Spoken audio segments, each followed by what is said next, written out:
+3 fast semester AECC Odia बा compulsory Odia रो selected long question discuss करबा जहाँकि आपन को 15 मार्क रे क्वेश्चन आसी था selected long question 15 mark question प्रत्येक वर्ष प्राय ए क्वेश्चन टी आसी था जहाँ में डिस्कस करबा वीडियो आदि स्किप न करी शेष पर्यंत देखंतु +3 fast semester compulsory Odia selected long question प्रकृति दृष्टि जोगाजोग केते प्रकार आलोचना करो प्रकृति दृष्टि जोगाजोग केते प्रकार आलोचना करो वीडियो आदि स्किप न करी शेष पर्यंत देखंतु एवं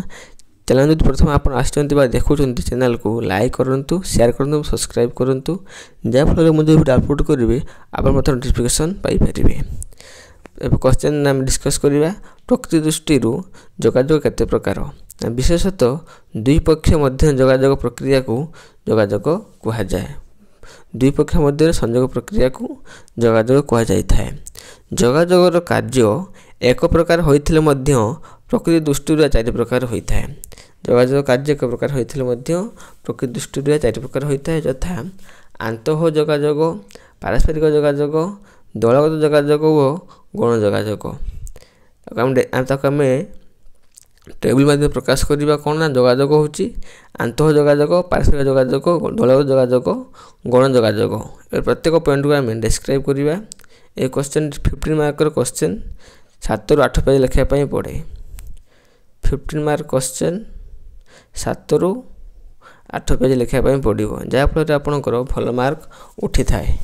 प्रथम पॉइंट कौन आसला आंतः जोगाजोग इंटरनल कम्युनिकेशन मनुष्य तार चिंता भावना अनुरूप कार्य करिथाए मनुष्य कौन करथाए ना चिंता और भावना रे कार्य करिथाए बाह्य कर्म सहित मनुष्यर मन और भावना चिंता अंतर्निहित भाव संयोजित होइथाए मनुष्य भीतर बाहर भावना कार्य सह हेउथिबा प्रति जोगाजोग को आंतः जोगाजोग कहा जाए जोगाजोग को कौन कह आंतः जोगाजोग मनुष्य भितर भावना निजर कार्य सह हेउथिबा प्रति जोगाजोग को आंतः जोगाजोग कहा जाए ए प्रकार जोगाजोग प्रत्येक मनुष्य स्वयं निज कथा और तथ्य प्रेरणा होइथांती निज भितर विवेचना विचार विश्लेषण और निज आंतः मनर कथा को सुनिबा परे मनुष्य प्रतिक्रिया होइथाए मनुष्य भितर स्वभावना बा मनस कर्म जोगाजोग को आंतः जोगाजोग बोली विवेचना करा जाइथाए। नेक्स्ट पॉइंट कौन आसुची पारस्परिक जोगाजोग म्यूचुअल कम्युनिकेशन साधारणतः दुई बा तताधिक व्यक्ति मध्य घटुवा जोगाजोग को पारस्परिक जोगाजोग कहा जाए दुई बा तताधिक व्यक्ति मध्य सामना सामनी कथबार्ता औपचारिक बा अनौपचारिक हेउ चली कथा सहित शरीर और मुहर भागभंगी जोगाजोग प्रक्रिया रे सामिल होइथांती और तत्क्षणात प्रतिक्रिया प्रकाश करथांती एहार जोगाजोग मध्य पारस्परिक दूरत्व कम होथिबार जणे अन्य जन को सहज प्रभावित करिपारे किंबा निजे प्रभावित होई पारे ए प्रकार जोगाजोग कोन जणे अन्य जन को प्रभाव पकाई पारे बा निजे निजे प्रभावित होई थाए पारस्परिक जोगाजोग मुख्यतः सामना सामनी होई थाए पारस्परिक जोगाजोग कोन मुख्यतः सामना सामनी होई थाए। नेक्स्ट क्वेश्चन दलगत जोगाजोग कम्युनल कम्युनिकेशन दलगत जोगाजोग और पारस्परिक जोगाजोगर परिवर्तित रूप ए प्रकार जोगाजोग प्रक्रिया रे किछि लोक दलबद्ध भाव में पारस्परिक चिंताधारा अनुभव भावना तथ्य विनिमय और वार्तालाप आदि करथांती दलगत सभा सेमिनार इत्यादि प्रकार जोगाजोगर दृष्टांत दलगत जोगाजोग कौन ना एटा हूँ पारस्परिक अनुभव निजर चिंता भावना तथ्य विनिमय वार्तालाप बा दलगत सभा बा सेमिनार रे ए प्रकार जोगाजोग होता है एथिरे बहु लोक एकत्र सहावस्थान और आलोचना दलगत निष्पत्ति बाहरी थाए एतद व्यतीत सांगसाथी मेल गप हो कि धार्मिक अनुष्ठान दलगत मेल हो कि कौन कार्यवशतः दले लोक एकत्र सहावस्थान हो यह दलगत जोगाजोग को ही संभव होता है। नेक्स्ट पॉइंट गण जोगाजोग mass communication most important point एटा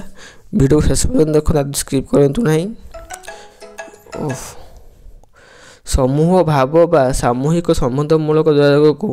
गण जोगाजोग कहा जाए ए प्रकार जोगाजोगर परिसर विस्तीर्ण एही जोगाजोग जनक ठारू गण सामूहिक जनता पर्यंत समस्त संजोग होता है ସାମୂହିକ ଯୋଗାଯୋଗ ଗଣମାଧ୍ୟମ ଦ୍ୱାରା ସମ୍ଭବ ହୋଇଥାଏ।